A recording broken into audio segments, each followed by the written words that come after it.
Hi this is Khushi Gupta, welcome to all in on 28। हम subject पढ़ रहे थे इंश्योरेंस लाइन एक्सीडेंट क्लेम का। उसी में से एक नेक्स्ट टॉपिक आता है लाइफ इंश्योरेंस। तो आज हम बात करेंगे लाइफ इंश्योरेंस के बारे में। लाइफ इंश्योरेंस है क्या? Life insurance is a contract between an individual और an insurance company. Life insurance एक कॉन्ट्रैक्ट है एक इंडिविजुअल और एक इंश्योरेंस कंपनी के बीच का। In this contract, the insurer promised to pay a designated beneficiary a sum of money upon the death of the insured person or after a set of period. The policyholder typically pay a premium which can be paid regular or a lump sum. इसका मतलब ये है कि इस contract में insurer promise करता है कि वो एक मनी की अमाउंट देता रहेगा जो कि पहले ही सेट हो जाती है, और वो मनी की अमाउंट या तो डेथ होने के बाद मिलती है या फिर सेट ऑफ पीरियड के बाद मिलती है, जिसके लिए पॉलिसी होल्डर को एक प्रीमियम पे करना पड़ता है। प्रीमियम का मतलब होता है जो कि वो हर साल पैसा देता है, जो उसकी डेथ के बाद मिलेगा या फिर एक सेट ऑफ पीरियड के टाइम के बाद मिलेगा या फिर एक एज लिमिट के बाद मिलेगा। अब बात करते हैं नेचर ऑफ लाइफ इंश्योरेंस की। पहला आता है risk management tool. Life insurance provide financial protection against the risk of the insured death. It ensure that dependent and loved ones receive a financial support in the absence of the policy holder. इसका मतलब ये है कि life insurance provide करता है एक financial protection, एक financial help या फिर प्रोटेक्शन जो कि एक पॉलिसी होल्डर के डेथ के बाद उनकी फैमिली को फाइनेंशियली तौर पर हेल्प करता है।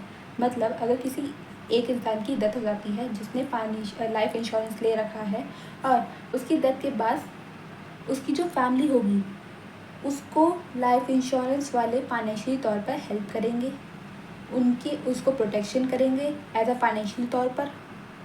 सेकेंड है contractual agreement. It is a legally binding agreement specified the term and condition under which the insurer will pay out the death benefit. The policy detail the obligation of both the policy holder and the insurer. इसका मतलब ये है कि contractual agreement एक legal agreement होता है, एक legal contract होता है between the insurance company and the policy holder के बीच का।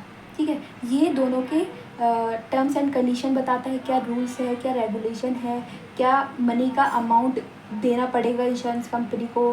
ठीक है, क्या पॉलिसी होल्डर को हर साल कितने पैसे देने पड़ेंगे। ठीक है, दोनों की क्या ऑब्लिगेशन है, ये इसके बारे में बताता है। थर्ड पॉइंट है conditional payment. The payout is a contingent on the occurrence of the insured event, typically the death of the insured. Some policy also provide the payout under the specific conditions such as reaching a certain age or surviving for the designated period. इसका मतलब ये है कि insurance company तभी पैसे देती है जब कोई घटना हो जाती है जो कि पॉलिसी में लिखी होती है, या फिर आमतौर पर इंश्योरेंस के डेथ होने पे पैसा मिलता है, या फिर एक सेट ऑफ पीरियड के टाइम के बाद पैसा मिलता है, या फिर एक तय समय तक जीवित रहने पर पैसा मिलता है। फोर्थ पॉइंट है long term financial planning. Life insurance can be a part of the long term financial planning offering benefit like saving, investment and tax advantage. इसका मतलब ये है कि लाइफ इंश्योरेंस एक लाइफ टाइम इंश्योरेंस प्लानिंग है जो कि ऑफर करती है like saving, investment, tax advantage को।